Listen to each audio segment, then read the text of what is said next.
Texas Republican Congressman-elect and Republican leader for the House Foreign Affairs Committee, Michael McCaul, joins me. Good evening, sir. And before I get into stuff about what's going on in the world, how they look at us, they say politics is a contact sport, and I see that you got bumped off a camera while doing a live shot at one of my former haunts. What happened? You know, I was on Fox News. You used to be on Fox and giving an interview talking about these issues. And, you know, McCarthy's team came behind me and his bodyguard accidentally slammed. I was saying good things about Kevin McCarthy, by the way. And I got kind of like bulldozed over for a minute and I recovered. And, you know, you just have to laugh when things like that happen. Indeed. But, you know, in a way, Greta, it sort of symbolizes the atmosphere up here in the swamp right now. All right, well, the whole world is watching us, and you know that always is sort of a little bit distressing to me. But perhaps I think the most interesting is an editorial in the Global Times. They are vicious to us. They talk about Kevin McCarthy's crazy anti-China remarks, giving a very bad impression of the Chinese people. They talk about U.S. democracy with quotation marks, saying it's not a simple farce, but a political thriller with huge destructiveness. They call us irrational, dangerous tendency. They call the U.S. is forcibly being established as an enemy. I mean, it's just going on and on. So what are your thoughts as the world looks at what we're doing?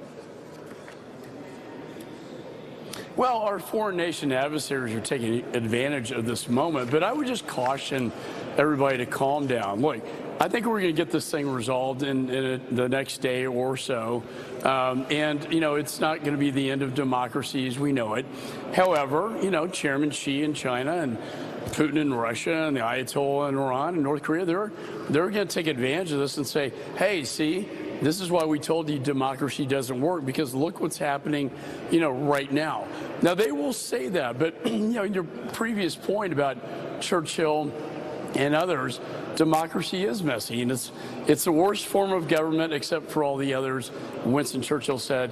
And I agree with him, but it's a rough and tumble world in politics. Yeah, you saw me get bulldozed over in a prior Fox News interview. We're going to get through this, and I would just caution the nation, we're going to get through this, and it's going to be okay. But we do have to govern, Greta, and we do have to unify, I think, as a party to deliver on what we promised the American people we would do. The very first thing we promised to do is to fire the 87,000 IRS agents. And that's what we're committed to do, along with all the other commitments we made to America.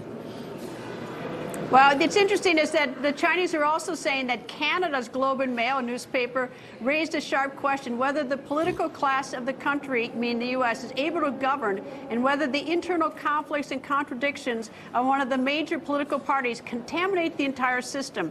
It then goes on to say something about the toxic political culture in Washington and across the U.S. was spilling over into Canada. So the Chinese are trying to drive a wedge between us and Canada, that's for sure.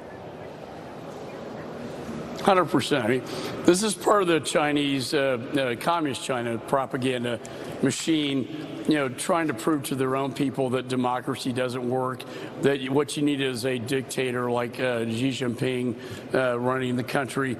You know, he's got his own problems with the COVID the way it is in his country. He's over leveraged now. And so I would just warn our adversaries that this is not a sign of weakness.